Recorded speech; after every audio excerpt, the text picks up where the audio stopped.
এই সিজনে তরমুজ খেলেন আর তরমুজের খোসাগুলো ফেলে দিলেন। তরমুজ খাবো আর তরমুজের খোসা খাবো না, তা কি কখনো হয়? তা আমি নিয়ে চলে এসেছি আজকে নতুন রেসিপি তরমুজের খোসার। তো ভিডিওটাকে স্কিপ না করে পুরো ভিডিওটা দেখতে হবে, যাতে কিভাবে আমি রান্না করছি আর সেভাবে আপনাদেরকেও বাড়িতে করে খেতে হবে। খেয়ে দেখবেন একবার কেমন হয় খেতে। তো আমি সঞ্চিতা দাস আর আমার চ্যানেলে আপনাদের সবাইকে স্বাগত। আজকে আমি করব তরমুজের খোসা রেসিপি, সেটা করব ছোটো মাছ দিয়ে। তার জন্য তরমুজের খোসাগুলো নিতে হবে। তরমুজের খোসাগুলোকে ছুলে নিয়ে আর ছোটো ছোটো করে পিস পিস করে কেটে নিতে হবে। ছোটো ছোটো করে কেটে নিয়ে সেভাবেই কিন্তু ছোটো সাইজে করে আলুগুলোও কেটে নিতে হবে, যাতে সমান সমান সাইজ হয়, দেখতে ভালো লাগে তাতে। এবার কড়াই গরম করে তার মধ্যে তেল দিয়ে মাছগুলোকে, ছোটো মাছগুলোকে ভেজে নিতে হবে। এই রান্নার জন্য কিন্তু অবশ্যই ছোটো মাছ নিতে হবে, বড় মাছ হলে হবে না। তো আমি এই সাইজের মাছগুলো নিয়েছি, আর এটা হচ্ছে নদীর মাছ। মাছ ভেজে তুলে নিলাম। এবার কড়াইয়ে তেল দিয়ে তার মধ্যে জিরে ফোড়ন দিয়ে তরমুজ, কেটে রাখা তরমুজ, আলুগুলোকে দিয়ে দিলাম। একটু নাড়াচাড়া দিয়ে দিব। তারপরে দিয়ে দিব পরিমাণ মতন হলুদ, পরিমাণ মতন নুন। আবারও ভালো করে ভেজে নেব।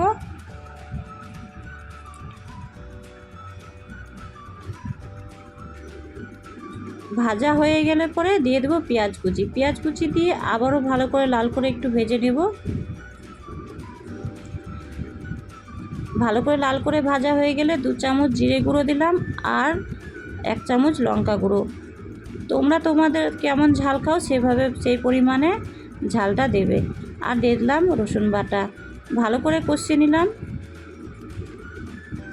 এবার কষানোর মধ্যে দিয়ে দিব মাছগুলোকে। মাছগুলো দিয়ে আবার কষিয়ে নিব ভালো করে। ভালো করে কষানো হয়ে গেছে। এবারে দিয়ে দেব জল। জল দিয়ে এবার ফুটতে দিব।